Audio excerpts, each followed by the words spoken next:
നമസ്കാരം. പൊതുവേദിയിലേക്ക് സ്വാഗതം. പൂക്കോട് വെറ്റിനറി കോളേജിലെ വിദ്യാർത്ഥിയുടെ മരണവുമായി ബന്ധപ്പെട്ട് മുഖ്യപ്രതി പിടിയിലായിരിക്കുന്നു. ഇനിയും പ്രതികളെ പിടികൂടാനുണ്ട്. വിദ്യാർത്ഥി ക്രൂരമായ പൊതുവിചാരണയ്ക്കും മർദ്ദനത്തിനും ഇരയായ ശേഷമാണ് മരിച്ചത് എന്ന് വ്യക്തമാക്കുന്ന തെളിവുകളാണ് പുറത്തുവരുന്നത്. സിദ്ധാർത്ഥൻ്റെ മരണത്തിന് ഉത്തരവാദി ആര് എന്നാണ് പൊതുവേദി ഇന്ന് ചർച്ച ചെയ്യുന്നത്. ആൾക്കൂട്ട വിചാരണയും മർദ്ദനവും എങ്ങനെ ക്യാമ്പസുകളിൽ നടമാടുന്നു എന്നതും പൊതുവേദി ഇന്ന് ചർച്ച ചെയ്യുന്നു.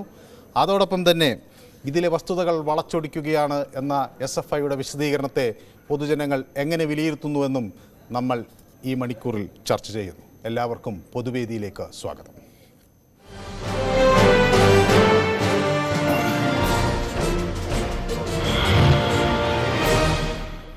ആദ്യ കോളർ മഞ്ചേരിയിൽ നിന്ന് ശ്രീ മുഹമ്മദാണ്. ശ്രീ മുഹമ്മദ്, ഒരു വിദ്യാർത്ഥി വലിയ പ്രതീക്ഷകളോടെയാണ് അവൻ ഈ ക്യാമ്പസിലേക്ക് നടന്നെത്തിയത്. അവനെ അതിക്രൂരമായി മർദ്ദിക്കുന്നു. തുടർച്ചയായി 3 ദിവസം അതിൻ്റെ മുറിപ്പാടുകളുമായി അവനെ മരിച്ച നിലയിൽ കാണുന്നു. എന്തു മനസ്സിലാക്കണം? നമ്മുടെ ക്യാമ്പസുകൾ എങ്ങോട്ട് നീങ്ങുന്നു? എന്ത് രാഷ്ട്രീയമാണ് അവിടെ നടമാടുന്നത്? നമസ്കാരം സാറേ. നമസ്കാരം. കുട്ടി മരിച്ചതിൽ വളരെ സങ്കടം. അത് ആദരാജ്ഞകൾ അർപ്പിക്കുന്ന നമ്മളെ സ്വന്തം പേരിലും കുടുംബത്തിന്റെ പേരിലും. ഇത് ക്യാമ്പസിൽ ഇപ്പൊ ഇങ്ങനെ പല നിരത്തും പല സ്ഥലത്തും ഉണ്ടാവുകയാണ്. അത് മരണത്തിലേക്ക് കലാശിക്കുകയും ചെയ്യുന്നുണ്ട്. ഇതിൽ വലിയ കൂട്ടരും ഇടപെടുന്നുണ്ട് ചിലപ്പോഴൊക്കെ. എങ്കിലും കൂടിയിട്ട് ഇത് ഉണ്ടാകാൻ പാടില്ല എന്നുള്ളൊരു അഭിപ്രായമാണ് ദയവ് ചെയ്ത് എനിക്ക് പറയാനുള്ളത് സാറേ. കാരണം ആ കുട്ടി സാറ് പറഞ്ഞ മാതിരി വീട്ടിൽ നിന്ന് പഠിക്കാൻ വന്നതാണ്. ഇപ്പൊ അവിടെ മരണപ്പെട്ടു. ആ തന്തക്കും തള്ളക്കും എന്തുമാത്രം ബുദ്ധിമുട്ടും കഷ്ടപ്പാടും ഉണ്ടാവും. അതുകൊണ്ട് ഞാൻ അതിൽ വളരെയധികം ദുഃഖിക്കുന്നു. ഇനി അങ്ങനെ ഒരു സംഭവം ഉണ്ടാകരുത് എന്നുള്ളതാണ് സാറേ ഞാൻ പറയുന്നത്. യെസ്, വ്യക്തമാണ്. ബാലകൃഷ്ണൻ എന്നൊരു പ്രേക്ഷകൻ വടകരയിൽ നിന്ന് നമുക്കൊപ്പം ചേരുന്നു. ശ്രീ ബാലകൃഷ്ണൻ, ഉത്തരവാദിത്തപ്പെട്ട രാഷ്ട്രീയ പ്രസ്ഥാനത്തിൻ്റെ ഭാഗമാകുന്ന ആളുകൾ കൂടിയാണ് ഇതിൽ പ്രതികളായി വരുന്നത്. അതോടൊപ്പം തന്നെ ക്യാമ്പസുകൾ ഇങ്ങനെ മാറുന്നു എന്നത് എങ്ങനെ നോക്കിക്കാണണം? നമസ്കാരം സാർ. നമസ്കാരം. ഇത് കേരളമാണ്. നോർത്ത് ഇന്ത്യൻ സംസ്ഥാനങ്ങളിലായിട്ട് നടന്നതെങ്കിൽ ഇതിന് ഒരുപാട് ന്യായീകരണ തൊഴിലാളികളും ഇറങ്ങിയിരിക്കും, പ്രത്യേകിച്ച് കമ്മ്യൂണിസ്റ്റ് പാർട്ടികൾ. ഇത് കേരളമാണ് എന്ന് പറയുന്നതിന് അർത്ഥം കേരളത്തിലെ ജനങ്ങൾ വിഡ്ഢികളാണെന്ന് ഇവർ ഉറക്കെ പറഞ്ഞുകൊണ്ടിരിക്കുക. രോഹിത് വേമുല നമുക്കറിയാമല്ലോ, എന്തായിരുന്നു കോലാഹലം. അപ്പൊ ഇത് എന്താണെന്ന് വെച്ചാൽ എവർക്ക് ഭൂരിപക്ഷങ്ങൾക്ക് എവർക്ക് ഫാസിസം നടപ്പാക്കാം. കേരളത്തെ സംബന്ധിച്ച് പറയുകയാണെങ്കിൽ കേരളത്തിൽ ഫുൾ ഫാസിസാണ്. എവിടെയും ചുരുക്കി പറഞ്ഞാൽ ഒരു വ്യക്തിക്ക് പ്രാദേശികമായിട്ട് ഒരു ചായക്കടയിൽ നിന്ന് രാഷ്ട്രീയം പറയാൻ പോലുള്ള അവകാശം ഇന്നും കേരളത്തിലില്ല പല സ്ഥലത്തും. അപ്പൊ അതുകൊണ്ട് ഇതിനെപ്പറ്റി പറയണ്ട. ഇതിന് പരിഹാരം കോടതി നേരത്തെ ഇടപെട്ടിട്ടുണ്ടെങ്കിൽ മാത്രമേ ഇതിനൊക്കെ രക്ഷയുള്ളൂ. ഇവർ ഇതും ചെയ്യും, ഇതിലപ്പുറവും ചെയ്യും. നിർഭാഗ്യവശാൽ ഇത് നോർത്ത് ഇന്ത്യയിലായില്ല. നോർത്ത് ഇന്ത്യയിലാണെങ്കിൽ ഈ തെരഞ്ഞെടുപ്പിൽ പൊടി പൊടിക്കാമായി. അത്രേ എനിക്ക് പറയാനുള്ളൂ.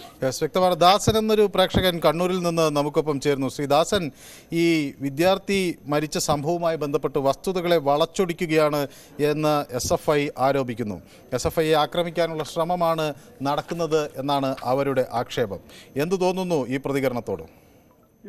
വളരെ വളരെ സങ്കടകരം. കാര്യം ആ കുട്ടീനെ 3 ബെൽറ്റ് പൊട്ടുന്നില്ലെങ്കിൽ അടിച്ചെന്നാ പറഞ്ഞു. ഇങ്ങനെ 100 കുട്ടികൾ നോക്കി നിന്നിട്ട് അതെന്തൊരു കുട്ടികളാണ് ഈ ഹലോ കേൾക്കുന്നില്ല? ഹലോ ഹലോ കേൾക്കുന്നില്ല?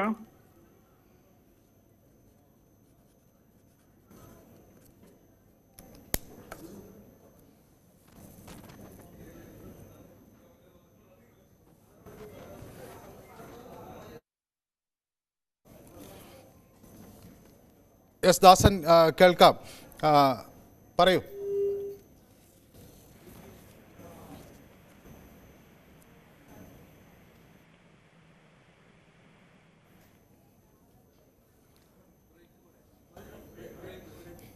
യെസ് ദാസൻ, ഒരു ചെറിയ ഇടവേള അനിവാര്യമായതുകൊണ്ടാണ് ഒരു ചെറിയ ഇടവേളയ്ക്ക് ശേഷം പൊതുവേദി ഈ വിഷയവുമായി വീണ്ടും മടങ്ങിയെത്തും.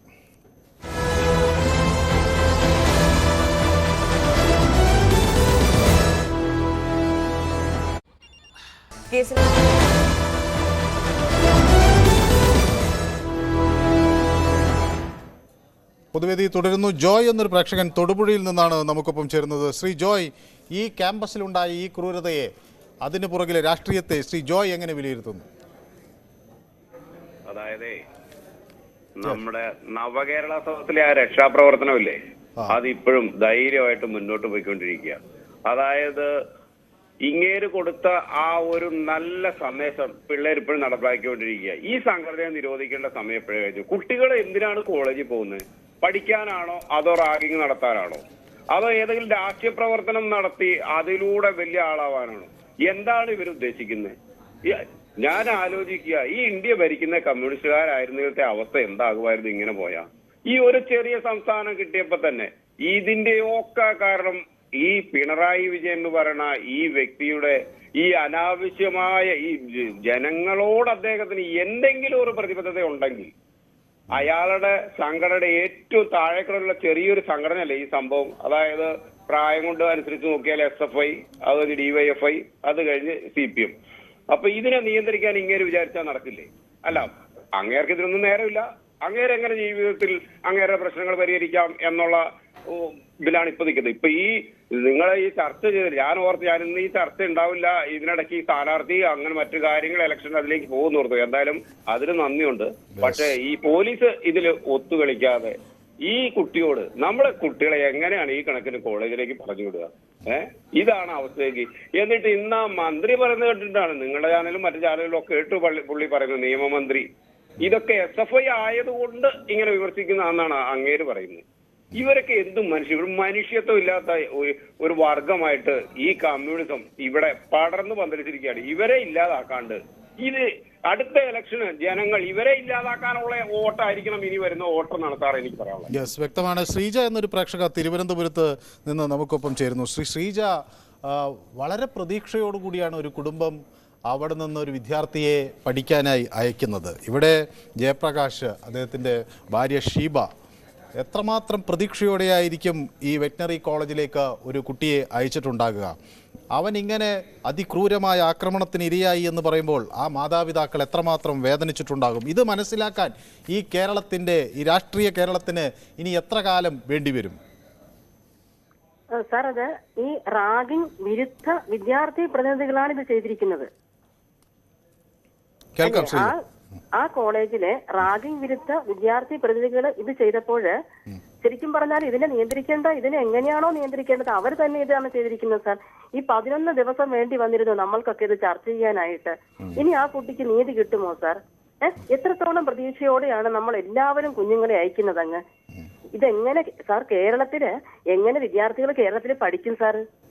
ഇവിടെ കേരളം വിട്ട് വിദ്യാർത്ഥികളെ വെള്ളോട്ട് പോകുമ്പോഴത്തേക്കും ഇവിടെ സൗകര്യങ്ങൾ കൊടുക്കും, ഇതൊന്നും വേണ്ട. മനസമാധാനമായിട്ട് ആ കുഞ്ഞുങ്ങൾക്ക് പഠിക്കാനുള്ള ഒരു അവസരം നമ്മുടെ ക്യാമ്പസിനകത്ത് ഉണ്ടാക്കി മാത്രം ഇവർ കൊടുത്താൽ മതി. ഇനി അവർക്ക് ആരായാലും നടപടിയെടുക്കും എന്നൊക്കെ പറയുന്നിട്ട് ഇത് ഇത്രയും 11 ദിവസം കഴിഞ്ഞിട്ട് ഞങ്ങൾ നടപടിയെടുക്കും എന്നൊക്കെ പറയുന്നത് ഇതെന്തിനാണ്? ആരെ വെട്ടികളാക്കാൻ വേണ്ടിയാണ് സാർ? വളരെയധികം വിഷമമുണ്ട് ഇതൊക്കെ കേൾക്കുമ്പോൾ. കാരണം നമ്മൾ കുഞ്ഞുങ്ങളെ അയക്കുന്നതാണ് പഠിക്കാനായിട്ട്, അല്ലേ? ആ കുഞ്ഞുങ്ങളെയൊക്കെ ഇങ്ങനെ കൊല്ലാക്കൊല ചെയ്തിട്ട് ആ ക്യാമ്പസിനകത്ത് ആരും ഉണ്ടായിരുന്നില്ല. ഈ 130 പേരോളം പേര് വളഞ്ഞു നിന്നു. അതിന് ഉത്തരവാദിത്തപ്പെട്ട ആരും ഇല്ലേ സാർ? ഇത് കാണാനായിട്ട് ആർക്കും അറിയില്ല. ഒരു കുട്ടിയുടെ ജീവന് ഒരു വിലയില്ലേ? ആരും അത് ചോദ്യം ചെയ്തില്ല എന്നുള്ളതാണ് നമ്മളെ അത്ഭുതപ്പെടുത്തുന്നത്. സാർ, എല്ലാവർക്കും ഭയമാണ്.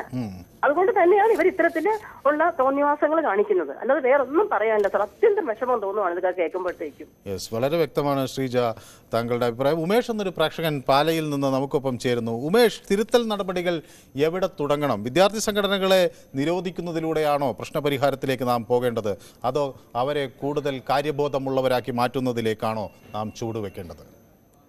സാർ, എനിക്ക് വ്യത്യസ്തമായിട്ട് പറയാം. ഞാൻ ആരെയും കുറ്റം പറയുന്നില്ല. കാരണം കുറ്റക്കാരൻ പറഞ്ഞിട്ടുണ്ട് ഞാൻ വെക്കുന്ന പുറകെ എന്നെ തെറി തുറക്കും. അതുകൊണ്ട് എനിക്ക് പറയാനുള്ളത്, സാറേ, നമ്മൾ നാളെയുടെ വാഗ്ദാനമായിട്ട് വളർന്നു വരേണ്ട ഒരു ചെറുപ്പക്കാരനായിരുന്നു. നല്ലൊരു ചെറുപ്പക്കാരൻ, മിടുക്കൻ. അവന്റെ അച്ഛനും അമ്മയും എന്തെല്ലാം പ്രതീക്ഷ കൂടിയാണ് അവനെ പഠിക്കാൻ വിടുന്നത്.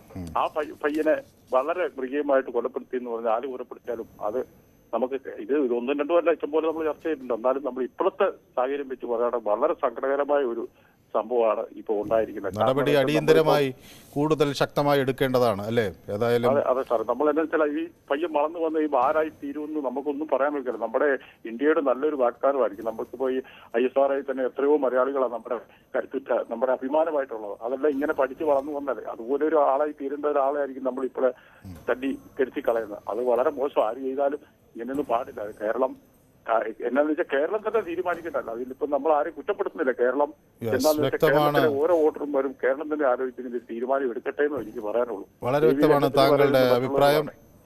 റഹിമ എന്നൊരു പ്രേക്ഷക കോഴിക്കോട് നിന്ന് നമുക്കൊപ്പം ചേരുന്നുണ്ട്. Shrimati Rahima. Hello sir. Yes sir, എനിക്ക് പറയാനുണ്ട്, കുറച്ച് പറയാനുണ്ട് സാറേ. പറയണം റഹിമ. അങ്ങനെ ആളുകൾ പറയാൻ വേണ്ടിയാണ് നമ്മൾ ഈ പൊതുവേദി. കേരളത്തിലൊരു മുഖ്യമന്ത്രി ഉണ്ടെങ്കിൽ അത് പാവങ്ങളെ സഹായിക്കാനാണ്. പാവങ്ങളെ സഹായിക്കാണ്. കോളേജിലും അവരെ പാവങ്ങളെ സ്നേഹിക്കാനാണ്. അത് എല്ലാവർക്കും ഒരു സഹായമാണ് മുഖ്യമന്ത്രി എന്ന് പറഞ്ഞ് നമ്മൾ വോട്ട് ചെയ്ത് ജയിപ്പിക്കുന്നത്. ആ കുട്ടീനെ ഇത്രയും ക്രൂരത ചെയ്തിട്ട് ആ കുട്ടിക്ക് ഒരു നീതി കിട്ടില്ല എന്ന് പറയുമ്പോ എന്താണ് കേരളത്തിൽ ഉണ്ടാവുന്നത്? ഇത്രയും ജനങ്ങൾ മരിച്ചു പിരിയുമ്പോഴൊക്കെ ആ മുഖ്യമന്ത്രി ഒന്ന് ശ്രദ്ധിക്കണ്ടേ? മുഖ്യമന്ത്രി ശ്രദ്ധിക്കണ്ടേ ഇതൊക്കെ? ഈ വിദ്യാർത്ഥികൾ ഇങ്ങനെ കൂട്ടമായ ആൾക്കൂട്ട വിചാരണ നടത്തുക, ആളുകളെ ദിവസങ്ങൾ അല്ലെങ്കിൽ മറ്റു സഹപാഠിയെ ദിവസങ്ങളോളം പിടിച്ച് മർദ്ദിക്കുക, എങ്ങനെ ഇതൊക്കെ സാധ്യമാകുന്നതെന്ന് ഞാനും അത്ഭുതപ്പെടുകയാണ് ശ്രീമതി റഹിമ. ഏതായാലും അവിടെ നിന്ന് വിളിക്കുകയും അഭിപ്രായം പങ്കുവെക്കുകയും ചെയ്തതിന് വളരെ നന്ദി. ജോർജ് എന്നൊരു പ്രേക്ഷകൻ തൃശ്ശൂർ നിന്ന് വിളിക്കുന്നുണ്ട്. ശ്രീ ജോർജ്, തൃശ്ശൂർ എവിടെ നിന്ന് വിളിക്കുന്നു? അതെ, എല്ലാ ദിവസവും ഇങ്ങനെയുള്ള ന്യൂസുകളെ കേൾക്കാനുള്ളൂ. സത്യത്തിനും ന്യായത്തിനും നടക്കുന്ന ഒരു കാര്യവും നമ്മുടെ നാട്ടിൽ നടക്കുന്നില്ല എന്നുള്ളത് ഇന്ന് എല്ലാവർക്കും അറിയാം. കോളേജുകളൊക്കെ നല്ല രീതിയിൽ നടക്കുന്നതിന് പകരം അവിടെ അക്രമങ്ങളും ആവശ്യമില്ലാത്ത വോട്ടെടുപ്പുകള്, കണ്ണി കണ്ട തിരിമറികള്, അതേപോലെ കോളേജിൽ പഠിക്കാണ്ട് ജയിക്കുക, ഇങ്ങനെയുള്ളവരൊക്കെ ചെയ്യുന്നതും എന്നാ നല്ല കുട്ടികളായുള്ളവരെ നീതിമായും അവസാനിപ്പിക്കുന്നതും ഒക്കെ ഉണ്ടല്ലോ. എന്തോരം വലിയ കഷ്ടമുള്ള കാര്യമാണ്. അതെ, അതിനെതിരെ കേരള മനസാക്ഷി ഒന്നായി ഉയരട്ടെ എന്നാണ് ഞങ്ങളും ആഗ്രഹിക്കുന്നത്. സ്ഥിരമായി നടക്കുന്നു, അതാണ് കഥ. അല്ലാണ്ട് ഒരു പ്രാവശ്യം ഉണ്ടായി, അപ്പൊ അതിന് തക്കതായ ശിക്ഷ കൊടുത്ത് അതിൻ്റെതായ എല്ലാ അവസാനിപ്പിക്കേണ്ട കാര്യങ്ങളും ചെയ്യാണ്ട് വീണ്ടും തുടരുകയാണ്. വ്യക്തമാണ് താങ്കളുടെ അഭിപ്രായം. മുരളീധരൻ എന്നൊരു പ്രേക്ഷകൻ വയനാട്ടിൽ നിന്നാണ് ചേരുന്നത്. ശ്രീ മുരളീധരൻ, താങ്കളുടെ നാട്ടിലാണ് ഈ സംഭവം. കേരളം നടുങ്ങുന്ന വിവരങ്ങളാണ് അനുദിനം പുറത്തു വരുന്നത്. യൂണിറ്റ് സെക്രട്ടറിയൊക്കെ ആയി ഇരിക്കുന്ന ആളുകളാണ് ഇതിന്റെ പുറകിൽ എന്ന് പറയുമ്പോൾ അത്ഭുതപ്പെടുകയാണ് ഞങ്ങൾ. എന്ത് പറയാനുണ്ട് വയനാട്ടിൽ നിന്ന്? ഒന്നിച്ചാണ് ഇന്ന് പൊതുവേദി ഇത് ചർച്ച ചെയ്യുമെന്നുള്ള ധാരണ എനിക്കുണ്ടായിരുന്നു. ഞാനത് കാരണം പൊതുവേദി നേരത്തെ ഇന്ന് ഉച്ച തൊട്ട് ഇങ്ങനെ വെച്ചോണ്ടിരുന്നു. സാർ, ഇതിന് പറയാനുള്ള കാര്യം, ഈ കിരാതന്മാരുടെ ഭരണം നിലവിൽ നിൽക്കുന്നിടത്തോളം കാലം ഇവിടെ ഇതിനകത്ത് പോയി ഇപ്പൊ പല കാര്യങ്ങളാണ് പറയുന്നത്. ഇപ്പൊ 23 വിദ്യാർത്ഥികൾ ഇതിനകത്തുണ്ടെന്ന് പറയുന്നു. ഇനി 23 പേരെ അറസ്റ്റ് ചെയ്താൽ പോലും അവർ 2 ദിവസത്തിനകം അവർ ജാമ്യത്തിൽ ഇറങ്ങിപ്പോ ഒരു പക്ഷേ സ്വന്തം നിലയ്ക്ക് പോലും ജാമ്യം കൊടുത്തുകൂടാന്നില്ല. ഇപ്പൊ മിനിങ്ങാന്ന് ഒരു പാതിരിയച്ഛനെ കൊല്ലാൻ തുടങ്ങിയ ആൾക്കാരെ ഇന്ന് ജാമ്യത്തിൽ വിട്ടു. നമ്മൾ ഇതിനു മുമ്പ് ഗവർണറുടെ നേരെ നിന്ന് ആക്രമണം നമ്മൾ കണ്ടതാണ്. അദ്ദേഹത്തെ കൊല്ലാനായിട്ട് തുടങ്ങി. ഈ രീതിയിൽ ഇങ്ങനെ അനീതിയായിട്ട് പോയാൽ ആ കുടുംബത്തിന്റെ ഒരു ഇന്നത്തെ ആ ദീനത, ഒരു മകനുണ്ടായി, ആ മകനെ നല്ലൊരു വെറ്റിനറി കോളേജിൽ പഠിപ്പിച്ച് നാളെ ഒരുപക്ഷെ ഒരു ഡോക്ടറോ അതിലുപരിയോ ഒക്കെ ആകാൻ വേണ്ടി പ്രാർത്ഥിച്ചുകൊണ്ടിരുന്ന ആ കുടുംബത്തിന്റെ സ്ഥിതി എന്നൊന്ന് ആലോചിച്ച് നോക്ക്. ഈ കാലന്മാർ ഇവിടെ ഉള്ളിടത്തോളം കാലം പോലീസിനൊന്നും ഇതിൽ ഇടപെടാൻ സാധ്യമല്ല. കാരണം പോലീസിനെ അവർ വിറപ്പിക്കും. ഏതായാലും ജനാധിപത്യ കേരളം ഒറ്റക്കെട്ടായി ഇതിനു പുറകിൽ നിൽക്കണം എന്ന കാര്യത്തിൽ തർക്കമില്ല. താങ്കളുടെ പ്രതികരണത്തിന് നന്ദി. റോസ് എന്നൊരു പ്രേക്ഷക തൃശ്ശൂരിൽ നിന്ന് വിളിക്കുന്നു. ശ്രീമതി റോസ്, തൃശ്ശൂർ എവിടെ നിന്നാണ് വിളിക്കുന്നത്? ഹലോ, ഞാൻ നിന്നാണ് വിളിക്കുന്നത്. ഈ വിദ്യാഭ്യാസ മേഖലയുമായി ബന്ധപ്പെട്ട് പ്രവർത്തിക്കുന്ന ആളോ മറ്റോ ആണോ? അത് ഞാനൊന്ന് അറിയാൻ വേണ്ടി ചോദിച്ചെന്നേ ഉള്ളൂ. ഞാനൊരു ടീച്ചറായിട്ട് വർക്ക് ചെയ്യുന്ന. അതെനിക്ക് ആ ശബ്ദം കേട്ടപ്പോൾ തന്നെ അങ്ങനെ തോന്നി. അതുകൊണ്ടാണ് ഞാനത് ചോദിച്ചത്. കാരണം എന്താണ് ഈ ടീച്ചർമാർക്ക് ഈ കുട്ടികളെ ഇത് പറഞ്ഞു മനസ്സിലാക്കാൻ കഴിയുന്നില്ലേ ശ്രീമതി റോസ്? ഞാനേ സാർ ഇത് പറയുന്നത് ഞങ്ങളുടെ ടീച്ചേഴ്സിൽ തന്നെ ചില റിലേറ്റീവ് കുട്ടികൾ പഠിക്കുന്ന കോളേജുകളിൽ ഇപ്പോഴും റാഗിങ് നടക്കുന്നുണ്ട്. ശരിക്കും ഞാൻ പറയാന്ന് വെച്ചാൽ ഞാൻ PG പഠിക്കുമ്പോൾ ഞങ്ങൾക്ക് ചെറുതായിട്ടൊരു റാഗിങ്, ഞാൻ കാലിക്കറ്റ് യൂണിവേഴ്സിറ്റി കോളേജിലാണ് PG എടുത്തത്, അപ്പോൾ അവിടെ ഉണ്ടായിരുന്നു. പക്ഷെ ഇത്ര ശക്തമായിട്ടൊന്നല്ല, അത് ഗവൺമെന്റ് ഒരു സ്ഥാപനമാണെങ്കിലും കൂടി ചെറുതായിട്ടൊരു പാട്ടുപാടുക അങ്ങനെ എന്തെങ്കിലുമൊക്കെ ആയിരുന്നു. പക്ഷെ ഇപ്പോ ഇത്രയ്ക്കും ശിക്ഷകൾ കൊടുക്കുന്നുണ്ട് എന്ന് പറയുന്നുണ്ടെങ്കിലും കൂടി കോളേജുകളിൽ ഇപ്പോ ഞങ്ങളുടെ ഒരു ടീച്ചറുടെ കസിന്റെ കുട്ടീനെ ചേർത്തിയ മെഡിക്കൽ കോളേജില് വളരെ കാര്യമായി 2 ദിവസം ഹോസ്റ്റലിൽ നിർത്തിയപ്പോഴേക്കും അവിടെ കരച്ചില്, ബോയ്സിന്റെ ഹോസ്റ്റലിൽ നിന്ന് കരച്ചില് കേട്ടു. ആംബുലൻസ് വന്ന് കൊണ്ടുപോകുന്നു. പുറത്തേക്ക് അറിയാത്ത ഒരുപാട് കോളേജുകളിൽ ഇത് നടന്നുകൊണ്ടിരിക്കുന്നുണ്ട്. അപ്പൊ കൃത്യമായി എല്ലാ കോളേജിലും ഇതിനെ നിരീക്ഷിക്കാൻ അല്ലെങ്കിൽ ഇതില്ലാതാക്കാനുള്ള ഒരു പ്രവർത്തനം നടത്തണം ഗവൺമെന്റ് എന്നാണ് പോലീസിന്റെ ഭാഗത്തുനിന്നായാലും. ഈ കമ്മീഷനുകൾ പലതും ഉണ്ടല്ലോ, ബാലാവകാശ കമ്മീഷൻ കുട്ടികളുടെ എല്ലാ ടീച്ചേഴ്സ് ഒരു അടിയടിച്ചാൽ അതിനെ ചോദ്യം ചെയ്യാൻ വേണ്ട കാര്യങ്ങളുണ്ട്. പക്ഷെ കുട്ടികള് നിയമം കയ്യിലെടുത്ത് ഇങ്ങനെ അനാവശ്യമായി ചെയ്യുന്ന കാര്യങ്ങൾക്ക് ചോദിക്കാനാണ്. അപ്പൊ അത് നിർത്തേണ്ടത് തന്നെയാണ്. നല്ല കുട്ടികൾ, എത്രയോ കുട്ടികൾക്ക് ഇത് കോഴ്സുകളിൽ നിന്ന് പിന്മാറുന്ന കുട്ടികളെ ഞങ്ങൾ പഠിപ്പിച്ച കുട്ടികൾ തന്നെ പറയുന്നുണ്ട്. പല കോഴ്സുകളിൽ നിന്ന് നിർത്തിപ്പോരുന്ന കുട്ടികള് റാഗിങ്ങിൽ നിന്നും റാഗിങ് ആയിട്ട്. ഇപ്പോ ഞങ്ങൾക്ക് 2 കൊല്ലം മുന്നേ MBBS ചേർന്നൊരു കുട്ടി പറയുന്നത് അവിടെ ഞങ്ങൾക്ക് കണ്ടിന്യൂസ് റാഗിങ് ആണെന്നാ പറയുന്നത്. MBBS പഠിക്കുന്ന കോളേജിൽ, ഞാൻ കോളേജിന്റെ പേര് പറയുന്നില്ല. ഇത് പറയണം ശ്രീമതി റോസ് ടീച്ചർ, ഇതൊക്കെ പറയണം. കാരണം പറയാതിരുന്നാൽ ഈ കുട്ടികൾ പിന്നീട് എങ്ങനെ എന്ത് അവസ്ഥയിൽ എത്തിച്ചേരുമെന്ന് നമുക്ക് ആശങ്കയാണ്. ആ കുട്ടി ഞങ്ങൾ ടീച്ചേഴ്സിനെ കാണാൻ വന്നപ്പോ പറഞ്ഞതാണ്, നല്ല റാഗിംഗ് മിസ്സേ, ഞങ്ങൾക്ക് ഭയങ്കര ബുദ്ധിമുട്ടുണ്ട് എന്നാണ് പറയുന്നത്. ഏതായാലും ശ്രീമതി റോസിനെ പോലുള്ള അധ്യാപകർ ഇതിനെതിരെ ശക്തമായി രംഗത്ത് വരണം. ഇത് തുറന്നു പറയാൻ തയ്യാറാകണം, പരാതി കൊടുക്കാൻ തയ്യാറാകണം എന്നാണ് ഞങ്ങൾക്കും അഭ്യർത്ഥിക്കാനുള്ളത്. വളരെ നന്ദി അവിടുന്ന് വിളിക്കുകയും അഭിപ്രായം പറയുകയും ചെയ്തതിന്. സന്തോഷ് എന്നൊരു പ്രേക്ഷകൻ കോട്ടയത്ത് നിന്ന് നമുക്കൊപ്പം ചേരുന്നുണ്ട്. ശ്രീ സന്തോഷ്, കോട്ടയത്ത് എവിടെ നിന്നാണ് വിളിക്കുന്നത്? സാറേ, പാമ്പാടി നിന്നാണേ വിളിക്കുന്നത്. ഇപ്പൊ വിളിച്ച ടീച്ചറുടെ ജോലി നാളെ പോകാതിരുന്ന പാക്കിയെന്ന് മാത്രമേ ഉള്ളൂ. ദൈവത്തോട് നമുക്ക് പ്രാർത്ഥിക്കാം പോകാതിരിക്കട്ടെ. സാറേ, ഇതെന്താന്ന് വെച്ചാല് ഇവർക്ക് സ്വന്തമായിട്ട് വിചാരണ കോടതിയുണ്ട്, ഇടിമുറിയുണ്ട്, ആയുധപ്പുരയുണ്ട്. നമ്മൾ കാണാനുള്ള ആയുധങ്ങളൊക്കെ പിടിച്ചെടുക്കാവുന്ന. പക്ഷെ ആ പിടിച്ചെടുക്കുക അല്ലാതെ പോലീസ് അതിന് മുന്നോട്ടൊരു നിയമവും നടപടിയായിട്ട് പോകാൻ പറ്റില്ല. കാരണം എന്താണെന്ന് വെച്ചാൽ വീട്ടിലെ കാർന്നവർക്ക് അടുപ്പിലും തൂളാന്നുള്ള ഒരു പഴഞ്ചൊല്ല് പോലെ ഇന്നിപ്പം കേരളത്തിൽ നടന്നുകൊണ്ടിരിക്കുന്നത്. എന്ത് ചെയ്യാനാ സാർ, എന്ത് ചെയ്യാനാ? നമ്മുടെയൊക്കെ കുഞ്ഞുങ്ങളെ നമ്മൾ വിദ്യാലയങ്ങളിലോട്ട് പറഞ്ഞു വിടുന്നത് അവരുടെ കാര്യമെങ്കിലും നടക്കാനുള്ള ഒരു ജോലി കിട്ടണമേ ദൈവമേ എന്ന് പ്രാർത്ഥിച്ചുകൊണ്ടാണ് നമ്മൾ ലോണെടുത്തും എടിയെടുത്തും എല്ലാം നമ്മൾ അയച്ചു കൊടുക്കുക. ആ പിള്ളേരെ ഒന്നിനും കൂടാത്ത പിള്ളേരെ ഇവന്മാരും മൃഗീയമായിട്ട് തല്ലിക്കൊല്ലുന്നു. എന്തിനെങ്കിലൊക്കെ കൂടുവാണ് ഇവന്മാരുടെ കൂടെ കഞ്ചാവ് അടിക്കാനോ കള്ളടിക്കാനോ മയക്കുമരുന്ന് അടിക്കാനോ പീഡനത്തിനോ ഒക്കെ കൂടുവാണ് ഇവന്മാരൊന്നും ചെയ്യല. ഇതൊന്നും ചെയ്യാതെ പഠിക്കാൻ പോകുന്ന പിള്ളേരെ മാത്രം തിരിഞ്ഞു പിടിച്ച് ഇവന്മാരെ ഇങ്ങനെ ചെയ്തുകൊണ്ടിരിക്കുന്നു പറഞ്ഞ് എന്താ നമ്മൾ ചെയ്യുന്നത്? ഇത് തുടർപഠനം നമ്മൾ കൊടുത്തതാണോ കുഴപ്പമായി പോയത് എന്നും കൂടെ ഇപ്പം സത്യത്തിൽ ദൈവത്തോട് പ്രാർത്ഥിക്കുക. ദൈവമേ, ഇനിയൊന്ന് നാളെ നേരം മുടങ്ങും ഇങ്ങനെ ഒരു സംഭവങ്ങളൊന്നും ഉണ്ടാകാതിരിക്കട്ടെ എന്ന് നമ്മൾ പ്രാർത്ഥിക്കുന്നു. വളരെ വ്യക്തമായ ആ പ്രാർത്ഥന തന്നെയാണ് ഞങ്ങൾക്കുമുള്ളത്. താങ്കളോടൊപ്പം ഞങ്ങളും അതേപോലെ പ്രാർത്ഥിക്കുന്നു. ഉണ്ണി എന്നൊരു പ്രേക്ഷകൻ വിളിക്കുന്നത് പാലക്കാട് നിന്നാണ്. ശ്രീ ഉണ്ണി, ഈ ക്യാമ്പസുകൾക്ക് ഇതെന്തു പറ്റി? അവിടുത്തെ രാഷ്ട്രീയ പ്രവർത്തകർക്ക് ഇതെന്തു പറ്റി? അവിടുത്തെ അധ്യാപകർക്ക് ഇതെന്തു പറ്റി? എന്താണ് ഈ നാട്ടിൽ സംഭവിക്കുന്നത്? അതായത് ഭരണം ഇടതുപക്ഷത്തിന്റെയാണ്. അപ്പോ അതിന്റെ എല്ലാ ജനങ്ങൾ അനുഭവിക്കണം. കാരണം അവരുടെ ആ ഒരു ഏകീകൃതമായ ഒരു എന്താ പറയുക, അവര് എല്ലാവരും ഒന്നിച്ചാണ് അവരെല്ലാ കാര്യങ്ങളും ചെയ്യണത്. അപ്പൊ കുട്ടികൾക്ക് ഒരു രക്ഷയില്ല. ഇവിടെ ഒരു 10 കൊല്ലം കഴിഞ്ഞാൽ ഈ ഇടതുപക്ഷക്കാരും അതുപോലെ തന്നെ കുറെ വൃദ്ധന്മാരും പിന്നെ മറ്റ് സ്റ്റേറ്റിൽ നിന്നുള്ള തൊഴിലാളികൾ മാത്രമേ ഉണ്ടാവുള്ളൂ. ഈ വിദ്യാർത്ഥികളൊക്കെ കംപ്ലീറ്റ് കേരളത്തിന് വെളിയിലാണ് പഠിക്കാൻ പോണത്. അതേപോലെ തന്നെ വിദേശത്തേക്ക് ഇവരൊക്കെ പോകും. ഇതില് അധ്യാപകരും ഒക്കെ ഈ ഇടതുപക്ഷത്തിന്റെ എല്ലാ ആൾക്കാരും കൂടെ ഒന്നിച്ച് ചെയ്യുന്നതാണിത്. അതുകൊണ്ട് നമുക്ക് ഇനി ഒന്നും ചെയ്യാൻ പറ്റില്ല. ഇതൊക്കെ കണ്ടോണ്ടിരിക്കുക, അത്രേ വഴി. അങ്ങനെ നിരാലംബരായി നോക്കി നിൽക്കാൻ മാത്രം കഴിയുന്നവരല്ലല്ലോ മലയാളികൾ. നമുക്ക് പ്രതികരിക്കണം എന്ന കാര്യത്തിൽ അവരുടെ വീട്ടിലെ ഈ ആൾക്കാർ വന്ന് വെട്ടിക്കൊല്ലുക. നോക്കാം. ഏതായാലും അത്തരം ഭയങ്ങൾ അതിജീവിക്കാൻ കൂടി നമുക്ക് കഴിയട്ടെ. നാരായണൻ എന്നൊരു പ്രേക്ഷകൻ ചാലക്കുടിയിൽ നിന്ന് നമുക്കൊപ്പം ചേരുന്നുണ്ട്. ശ്രീ നാരായണൻ, ഇത് പ്രതികരിക്കാൻ കഴിയാത്തൊരു സമൂഹമായി മാറിയോ നമ്മുടേത്? അല്ല സാറേ ഞാൻ എന്റെ എക്സ്പീരിയൻസ് പറയാം. എന്റെ കുട്ടികളെ ഞാൻ വിദേശത്താണ് പഠിപ്പിച്ചത്. നല്ല മാർക്കോടെ പാസ്സായി, നല്ല ജോലിയിലുണ്ട്. ഈ യൂണിയൻ നേതാക്കള്, രാഷ്ട്രീയ യൂണിയൻ നേതാക്കൾ എത്ര പേര് സിവിൽ സർവീസ് പാസ്സായി വരുന്നുണ്ടോ?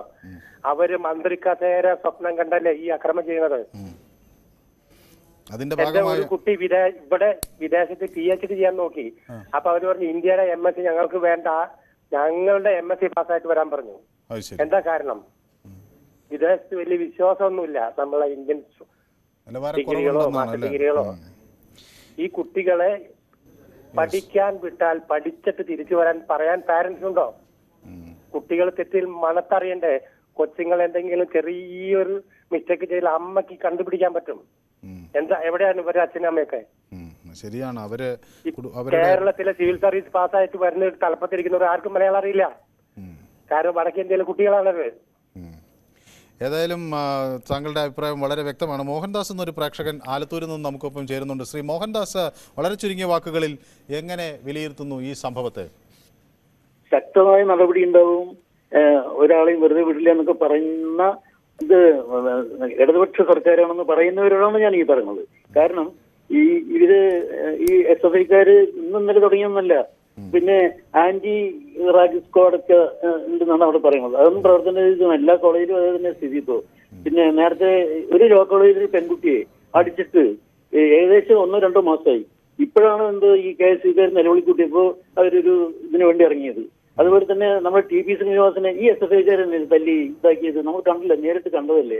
ഇനിയിപ്പോ കോളേജിൽ പഠിക്കാൻ പോണെങ്കിൽ നമ്മള് തോക്ക് കൊണ്ടുപോകേണ്ടി വരും. കുട്ടികൾക്കൊക്കെ ഒരു തോക്ക് കൊടുത്തയക്കേണ്ടി വരും. ആ കുട്ടി നന്നായി പഠിക്കുന്ന കുട്ടിയാണ്, ഒരു യൂണിയനിലും ചേരാനുള്ള ഇതൊന്നുമല്ല. അവൻ ഉയർന്നു വരുന്നുള്ളൊരു തോന്നൽ അവർ കണ്ടപ്പോ അത് ചെയ്തു. പിന്നെ ഈ വരുന്നവന്മാര് എന്തോ ടെലിഫോൺ ബന്ധത്തിൽ പ്രശ്നമുണ്ടായി. രാജൻ എന്നൊരു പ്രേക്ഷകൻ കൊല്ലത്ത് നിന്ന് നമുക്കൊപ്പം ചേരുന്നുണ്ട്. ശ്രീ രാജൻ, എന്ത് പറയണം ഈ ആക്രമണത്തെക്കുറിച്ച്? സാറേ, നടന്നത് ഭയങ്കര കഷ്ടമായി പോയി. അത് അങ്ങേയറ്റം വളരെ അപലപനീയമാണ്, അങ്ങേയറ്റം തെറ്റുമാണ്. അവരെല്ലാം മാതൃകാപരമായി ശിക്ഷിക്കണം. പക്ഷെ ഇതിനു മുമ്പ് ഇതുപോലെ നടന്നത് പിന്നെ അഭിമന്യു എന്ന് പറഞ്ഞൊരു പയ്യനെ മഹാരാജാസ് കോളേജിൽ ഇട്ട് കൊന്നു. അന്ന് ഈ വിളിച്ച് കരഞ്ഞവരാരും അന്ന് വിളിച്ച് കരയുന്ന ഞാൻ കേട്ടില്ല. രണ്ടാമത് നീരജ് എന്ന് പറഞ്ഞൊരു SFIക്കാരനെ കൊന്നു ഇടുക്കിയില്. അത് ഒരു KSUക്കാരൻ, കോൺഗ്രസ്സുകാരൻ ഒരു ചെറുക്കനായിരുന്നു. അവനെ പിടിച്ച് ജയിലിലിട്ടിരിക്കുന്നു. നീരജിന്റെ കൊലയാളികളെ ഇതുവരെയും കിട്ടിയിട്ടില്ല. ഏറ്റവും ഞാനിപ്പോ ഇത് ചെക്ക് ചെയ്തുകൊണ്ടിരിക്കുകയായിരുന്നു. 42ഓളം SFIക്കാരെയാണ് കോൺഗ്രസ്സുകാർ കൊന്നത്. 18 പേര് മാത്രമേ കോൺഗ്രസിന്റെ ഭരിച്ചിട്ടുള്ളൂ. എന്നിട്ട് വലിയ വലിയ വാചകം അടിക്കുന്നു, വലിയ കഷ്ടമായി പോയി, ഇവിടെ പഠിക്കാൻ പറ്റത്തില്ല. നിങ്ങളുടെ വിഷമം എന്താ? ഞങ്ങൾ എണ്ണത്തിൽ കുറച്ച് കുറഞ്ഞു പോയി എന്നതാണോ? അല്ല ഞാൻ ഈ കരഞ്ഞവരുടെ കാര്യത്തെ നമുക്ക് എല്ലാവരുടെയും ഒരുപോലെ തന്നെ, ധീരജായാലും അഭിമന്യു ആയാലും എല്ലാം ഒരേപോലെ തന്നെ. ധീരജിന്റെ ശ്രീ രാജൻ, ഞാനൊരു കാര്യം പറയട്ടെ. ധീരജിന്റെ മരണം നടക്കുമ്പോൾ ഞാൻ കണ്ണൂരിലുണ്ട്. ആ ദിവസം ഒരിക്കലും മറക്കാൻ പറ്റാത്തൊരു ദിവസമാണ്. ജനുവരി 10-ാം തീയതി 2022. അന്ന് ഞങ്ങളൊക്കെ വളരെ കണ്ണീരടക്കാൻ പ്രയാസപ്പെട്ടു നിൽക്കുന്ന ഘട്ടത്തിലാണ് ധീരജിന്റെ പാട്ട് പുറത്തേക്ക് വരുന്നത്, മണ്ണിലാനന്ദം വിണ്ണിലാനന്ദം. അന്ന് ഞങ്ങൾക്ക് പിന്നീട് കരയാതിരിക്കാൻ കഴിയാത്ത നിമിഷങ്ങൾ ഉണ്ടായി എന്ന് പറയാനും ഞാൻ ഈ അവസരം പ്രയോജനപ്പെടുത്തുകയാണ്. ഇവിടെ രാഷ്ട്രീയമല്ല നോക്കേണ്ടത്. പക്ഷേ നിങ്ങൾ അതൊക്കെ അതിൻ്റെയൊക്കെ അപ്പുറത്തേക്ക് ഒരു കൊലപാതക കേസിൽ SFIക്കാർ പ്രതിയാകുമ്പോൾ ഞങ്ങളുടെ ആളുകളെ കൊന്നിട്ടുണ്ട് എന്നൊരു ന്യായീകരണം കൊണ്ടുവന്ന് അതിനൊരു മറ സൃഷ്ടിക്കുന്നത് ശരിയല്ല. ഒരു പോയിന്റ് പറഞ്ഞോട്ടെ. അന്ന് പറഞ്ഞത് സുധാകരൻ പറഞ്ഞത് നീരജ് കൊലപാതകം കൊലക്കത്തി ചോയ്ക്ക് വാങ്ങിച്ചാണെന്നാണ് പറഞ്ഞത്. ഇങ്ങനെ പറയുന്ന ഒരു വളരെ മിടുക്കനായ ഒരു മനുഷ്യനെ ഞാൻ ഇതിനു മുമ്പ് കണ്ടിട്ടില്ല. പിന്നെ ധീരജിനോട് ഒരു അല്പം ആത്മാർത്ഥത ഉണ്ടായിരുന്നെങ്കിൽ ഇങ്ങനെ ഒരു വിദ്യാർത്ഥി മരിച്ച് ഈ 10 ദിവസം കാത്തു നിൽക്കുമായിരുന്നോ ഈ പോലീസ് ഇത് ആളെ പിടികൂടാൻ? ഒരു മിനിറ്റ് രണ്ടാമത്തെ പോയിന്റ് ഞാൻ ചോദിച്ചതിനും കൂടി നിങ്ങൾ മറുപടി പറയൂ. സുധാകരനോട് നിങ്ങൾക്ക് വിമർശനം ഉണ്ടായിരുന്നെങ്കിൽ ഈ പോലീസ് 10 ദിവസം കാത്തു നിൽക്കുമായിരുന്നോ ഈ പ്രതികളെ പിടികൂടാൻ? ഈ വെറ്ററിനറി കോളേജിൽ 10 വിദ്യാർത്ഥികളെ പിടിക്കാനാണോ ഈ പ്രയാസം പോലീസിന്? ആരാണ് ഇവരെ സംരക്ഷിക്കുന്നത്? അതാണ് എന്റെ ചോദ്യം. അവര് കടന്നു സാറേ. പിന്നെ ഈ അഭിമന്യുവിനെ കൊന്ന ആൾക്കാർ ഇവിടുന്ന് ഇന്ത്യയിൽ നിന്ന് കടന്നു പുറത്ത് കടന്നു. അതുപോട്ടെ, ഒരാൾ പറഞ്ഞു വടക്കേ ഇന്ത്യയിലല്ല ഇത് നടന്നത്, ഈ കേരളത്തിലായതുകൊണ്ട് ഭാഗ്യം, ഇവിടുത്തെ ഭരണവും ആൾക്കാരും അങ്ങനെ. ഇവിടുന്ന് അങ്ങനെയൊക്കെയുള്ള പറയുന്ന ആൾക്കാരെ വിളിച്ചിട്ട് ഒരു 3-4 ട്രെയിനിനകത്ത് കയറ്റി ആ യുപിയും ബീഹാറും ഒക്കെ ഒന്ന് കാണിച്ചിട്ട് കൊണ്ടുവരണം. അത് കഴിയുമ്പോൾ ഇവരുടെ ഈ അഭിപ്രായം അല്ല, അവർ ഈ അഭിപ്രായം പറയുന്നത് വടക്കേ ഇന്ത്യയിൽ നടക്കുമ്പോഴുള്ള ആ വിലാപം നിങ്ങൾക്ക് എന്തുകൊണ്ട് ഇവിടെ അങ്ങനെ ആ വേദന തോന്നുന്നില്ല എന്ന ചോദ്യമാണ് അവർ ഉന്നയിക്കുന്നത്. അതൊരു രാഷ്ട്രീയ ചോദ്യമാണ്. അതിന് നിങ്ങൾ മറുപടി പറഞ്ഞേ മതിയാകൂ. ഒരു നിഖിൽ പൈലി അല്ലെങ്കിൽ ഒരു ജെറി ജോ എന്നൊരു ആളുകൾ ചേർന്ന് ഒരു SFI പ്രവർത്തകനെ കൊലപ്പെടുത്തിയപ്പോൾ നിങ്ങൾക്ക് വേദനിച്ചില്ലേ? അതേ വേദന ഇവിടെ മറ്റൊരു വിദ്യാർത്ഥി മരിക്കുമ്പോൾ എന്തുകൊണ്ട് തോന്നുന്നില്ല എന്നത് മാത്രമാണ് ഇവിടെ ചോദ്യമായി ഉയരുന്നത്. യെസ്, ഏതായാലും സമയപരിമിതി കൊണ്ടാണ് ഈ വിഷയം ചർച്ച ചെയ്യാൻ കഴിയാതെ തുടരാൻ കഴിയാത്തത്. ഏതായാലും ഈ വിഷയത്തിൽ ഒരു കാര്യം വ്യക്തമാണ്.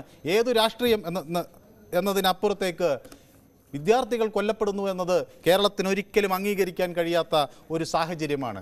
3 ദിവസം ഒരു വിദ്യാർത്ഥിയെ കൂട്ടമായി മർദ്ദിക്കുക, അതുപോലെ റാഗിങ്ങിന് വിധേയമാക്കുക തുടങ്ങിയ കാര്യങ്ങൾ ഒരു കാരണവശാലും ഈ നാട്ടിൽ വെച്ച് പൊറുപ്പിക്കാൻ പാടില്ല. 11 ദിവസം വേണ്ട കേരള പോലീസിനെ യഥാർത്ഥത്തിൽ അവർക്കിതിനുള്ള അധികാരം കൊടുത്താൽ ഈ പ്രതികളെ പിടികൂടാനെന്ന് ഈ കേരളത്തിൽ എല്ലാവർക്കും അറിയുകയും ചെയ്യാം. ആരാണ് പ്രതികളെ സംരക്ഷിക്കുന്നത് എന്ന ചോദ്യമാണ് ഉയരുന്നത്. ഏതായാലും SFI ഇതിൽ അവരുടേതായ പ്രസ്താവനയുമായി രംഗത്ത് വന്നിട്ടുണ്ട്. ആ വിഷയത്തെക്കുറിച്ച് ഞങ്ങൾ യൂട്യൂബിൽ പ്രേക്ഷകർക്ക് മുന്നിൽ ചർച്ച നടത്തിയിരുന്നു. ഈ ക്യാമ്പസിലെ വിദ്യാർത്ഥി ആത്മഹത്യ ചെയ്തതുമായി ബന്ധപ്പെട്ടുള്ള സംഭവത്തിൽ SFI ആണോ പ്രതിരോധത്തിൽ എന്ന് 92% ആളുകളും വിരൽ ചൂണ്ടുന്നത് SFI പ്രതിരോധത്തിൽ തന്നെ എന്നതാണ്. 8% ആളുകൾ ഇതിൽ SFIയെ കുറ്റപ്പെടുത്തേണ്ടതില്ല എന്ന നിലപാടും സ്വീകരിക്കുന്നു. അക്രമങ്ങളില്ലാത്ത ക്യാമ്പസുകൾ ഉണ്ടാകട്ടെ, പുതിയ ആശയങ്ങളുടെയും സംവാദങ്ങളുടെയും ഇടങ്ങളാകട്ടെ ക്യാമ്പസുകൾ എന്ന് ഒരിക്കൽ കൂടി പ്രതീക്ഷിച്ചുകൊണ്ട് പൊതുവേദി ഇവിടെ സമാപിക്കുന്നു. നന്ദി. നാളെ മറ്റൊരു വിഷയമായി വീണ്ടും കാണാം.